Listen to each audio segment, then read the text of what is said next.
Welcome back. अस्सलाम वालेकुम dear students and viewers, कैसे हैं आप?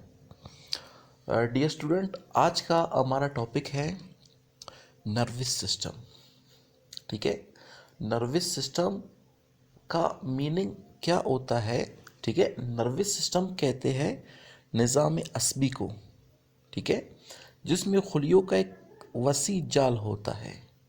ठीक है, अगर हम इसके ऊपर डिस्कस करने पे आ जाए तो मतलब जिस्म का वो हिस्सा होता है नर्वस सिस्टम, जिसकी मदद से हम अपने जिस्म को कंट्रोल कर सकते हैं कि कब हमें क्या चीज़ करना है और कब नहीं करना है।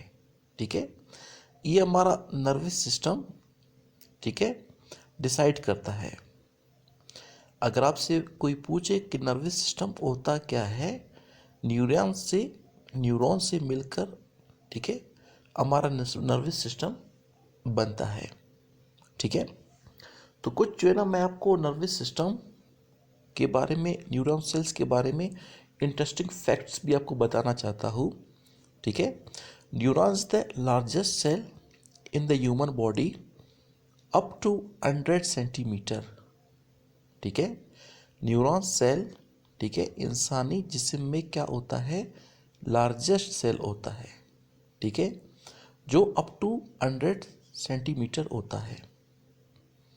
अगर मैं इसकी स्पीड की बात करूँ, ठीक है, तो एक न्यूरॉन सेल का स्पीड, इलेक्ट्रिकल सिग्नल इसका, ठीक है, इन ह्यूमन बॉडी होता है 120 मीटर पर सेकंड। ठीक है, ये क्या, एक इलेक्ट्रिकल सिग्नल है जो 120 मीटर पर सेकंड के हिसाब से क्या करता है, रफ्तार करता है इंसान के जिस्म में। ठीक है, एक नर्व इम्पल्स है, ठीक है, जो कि मैसेज क्या करता है, कैरी करता है। तो व्हाट इज न्यूरॉन? ठीक है, इसके डेफिनेशन का हम क्या करेंगे, जिक्र करेंगे कि न्यूरॉन का डेफिनेशन क्या होता है। ठीक है, the structural and functional unit of nervous system is called neuron. ठीक है, नर्वस सिस्टम का, निज़ाम अस्बी का स्ट्रक्चरल एंड फंक्शनल इकाई को क्या कहते हैं, न्यूरॉन कहते हैं, या इसका दूसरा नाम है नर्व सेल्स। ठीक है, अगर हम न्यूरॉन के फंक्शन की बात करें, ठीक है, कि न्यूरॉन का फंक्शन क्या होता है, ठीक है, ये क्या करता है, कैरी एंड जनरेट करता है, ठीक है, नर्व इम्पल्स को। नर्व इम्पल्स जो है ना, एक करंट को भी कहते हैं और एक मैसेज को भी कहते हैं। ठीक है, जो कि क्या करता है, एक मैसेज को कैरी भी करता है और जनरेट भी करता है। ठीक है, और इस न्यूरॉन की वजह से, ठीक है, जिस्म का एक पार्ट दूसरे पार्ट के साथ क्या होता है, कनेक्ट होता है। ठीक है, तो आइए हम जो है ना, न्यूरॉन सेल का फ्लो चार्ट के ज़रिए क्या करेंगे, जिक्र करेंगे। जैसे कि बहुत सारे सेल मिलके टिश्यू बनाते हैं, फिर बहुत सारे टिश्यूज़ मिलके ऑर्गन बनाते हैं। ठीक है, सो ऑन। तो इसी तरह जो है ना, न्यूरॉन सेल, बहुत सारे न्यूरॉन सेल मिलके नर्वस टिश्यू बनाते हैं। ठीक है, फिर नर्वस टिश्यूज़ मिलके नर्वस ऑर्गन बनाते हैं, फिर नर्वस ऑर्गन मिलके नर्वस सिस्टम बनाते हैं। ठीक है, अगर न्यूरॉन सेल्स की कंपोनेंट की बात किया जाए, ठीक है, कि न्यूरॉन सेल्स के कंपोनेंट क्या होते हैं, ठीक है, तो सेल बॉडी, 2 डेंड्राइट, ठीक है, 3 एक्सोन। ठीक है, सेल बॉडी, ठीक है, न्यूरॉन का क्या होता है, ठीक है, जिस तरह का एक सेल होता है, सेल मेम्ब्रेन होता है, सेल मेम्ब्रेन के अंदर साइटोप्लाज्म होते हैं, राइबोसोम्स होते हैं, सेंट्रियोल्स होते हैं। इसी तरह जो है ना, न्यूरॉन सेल के अंदर भी ये सेल ऑर्गेनेल्स होते हैं। ठीक है, सेल बॉडी की तरफ आते हैं। The round like structure is called cell body, where cell organelles are scattered in cytoplasm. ठीक है, राउंड स्ट्रक्चर, एक राउंड सा साख्त होता है, ठीक है, गोल सा, वो न्यूरॉन का सेल बॉडी कहा जाता है, जहाँ साइटोप्लाज्म के अंदर जितने भी सेल ऑर्गेनेल्स है वो बिखरे होते हैं, ठीक है, like ribosomes, like centrioles, like Golgi bodies, ठीक है, एंड लाइक माइटोकॉन्ड्रिया। सेकंड आते हैं डेंड्राइट की तरफ, ठीक है, कि डेंड्राइट क्या होता है। The small thread like structure which appear in neurons cells are called dendrite, ठीक है, मतलब एक राउंड स्ट्रक्चर जो एक सेल है, ठीक है, उस राउंड स्ट्रक्चर सेल से प्रोजेक्शन दागे की नुमा स्ट्रक्चर जो बाहर निकले होते हैं, ठीक है, इसे हम जो है ना डेंड्राइट कहते हैं, ठीक है, जो बहुत जो है ना मल्टी प्रोजेक्शंस होते हैं, ठीक है, इसे हम क्या कहते हैं, डेंड्राइट कहते हैं।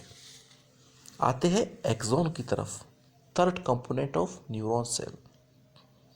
The large thread like structure are called axon, ठीक है, एक छोटे स्ट्रक्चर्स होते हैं और एक न्यूरॉन सेल्स में बड़े स्ट्रक्चर होते हैं, धागे की नुमा जो है ना फाइबर होते हैं, लंबा सा फाइबर होता है धागे की तरह, इसे हम कहते हैं एक्सॉन। वाजे रहे, the upper layer of axon cells, ठीक है, the cells are present are called Schwann cells, ठीक है, एक्सॉन सेल्स के ऊपर जो सेल्स होते हैं, ठीक है, एक्सॉन सेल के ऊपर जो सेल्स चिमटे होते हैं इसे हम श्वान सेल्स कहते हैं। श्वान सेल्स और न्यूरोग्लियल सेल्स ऐसे सेल होते हैं, ठीक है, जो कि न्यूरॉन को प्रोटेक्शन, ठीक है, या न्यूरॉन की नरिशमेंट करते हैं, ठीक है, इन्हें हम न्यूरोग्लियल सेल्स या श्वान सेल्स कहते हैं। कुछ न्यूरॉन्स सेल्स ब्रेन के अंदर होते हैं और कुछ न्यूरॉन सेल्स ब्रेन के बाहर होते हैं। जो न्यूरॉन सेल्स ब्रेन के बाहर जिस्म में होते हैं इनके सेल्स में श्वान सेल्स या न्यूरोग्लियल सेल्स मौजूद होते हैं, जो कि न्यूरॉन सेल्स की क्या करते हैं, हिफाजत करते हैं, ठीक है। अब आते हैं ज़रा टाइप्स ऑफ न्यूरॉन की तरफ, ठीक है, कि न्यूरॉन सेल्स के कितने टाइप है, ठीक है, या न्यूरॉन सेल्स को कितने टाइप पे डिवाइड किया गया है, ठीक है, तकसीम किया गया है। तो सबसे पहले आते हैं सेंसरी न्यूरॉन की तरफ। ये न्यूरॉन सेल का पहला ही किस्म है। सेंसरी न्यूरॉन सेल्स ऐसे सेल्स होते हैं, ठीक है, ऐसे न्यूरॉन सेल्स होते हैं, ठीक है, carry nerve impulse toward brain is called sensory neurons cell, ठीक है। ये न्यूरॉन सेल्स के ऐसे सेल्स होते हैं, ठीक है, जो रिसेप्टर से ब्रेन की तरफ मैसेज ले जाते हैं, ठीक है, ऐसे सेल्स को हम सेंसरी न्यूरॉन सेल्स कहते हैं, ठीक है। Sensory neuron cells are unipolar, ठीक है, ये क्या होता है, यूनिपोलर होता है।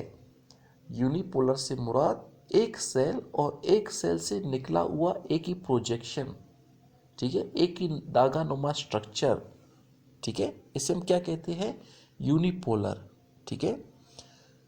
सेकंड हमारा है मोटर न्यूरॉन, ठीक है। मोटर न्यूरॉन क्या होता है, those neuron which carry message from brain towards effectors are called motor neurons, ठीक है, ऐसे न्यूरॉन्स जो ब्रेन से मैसेज उठाकर, ठीक है, इफेक्टर्स की जानिब ले जाए, इसे हम क्या कहेंगे, मोटर न्यूरॉन्स, ठीक है। अगर आपसे कोई पूछे कि व्हाट इज इफेक्टर्स, ठीक है, इफेक्टर्स क्या होते हैं, तब आप उन्हें बताएं दो स्ट्रक्चर विच गिव रिस्पॉन्स।